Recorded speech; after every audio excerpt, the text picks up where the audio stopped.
In this video, I will be showing you how to connect Google Analytics to Google Tag Manager. So first, let's create our account in Google Tag Manager.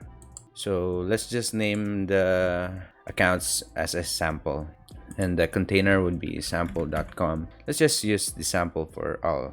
Okay, so now once we did that, let's click on web for our target platform, and let's create the account.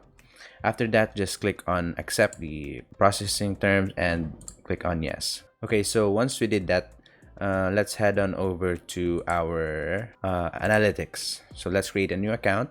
Let's head on over to admin and create new account.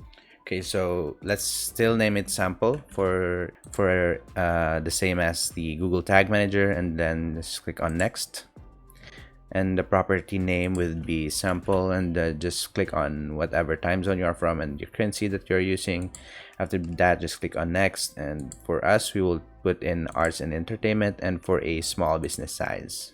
Okay, so once we did the business objectives, click on whatever business objectives that you need and create the account. So just accept, and then it will head on over to the data collection. So we will start collecting our data on a web platform. So our website would be, just for example, sample.com and sample. Okay, so now let's create the stream. Okay, so once we did that, and just take note of the measurement ID because our data collection isn't active for our website. In order to do that, we need to install tags and set them up. So now let's head on to Google Tag Manager. Okay, so after that, let's create a new tag for the sample, and let's head on over to, let's name it GA4, and let's click on the tag configuration, and let's head on over to Google Analytics and Google Tag. So the tag ID is our measurement ID, so just copy it and let's paste it into this.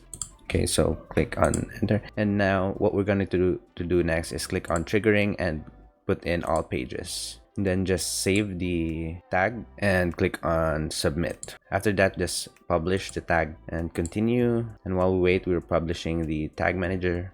Okay, so now that it's published, we will see our data collection over here, and let's head on over to our real-time data. Click on reports and real-time. So we will be seeing our real-time data right over here, and that's about it. That's how to connect Google Tag Manager to Google Analytics. If you found this video helpful, please leave a thumbs up and subscribe for more content. See you next time.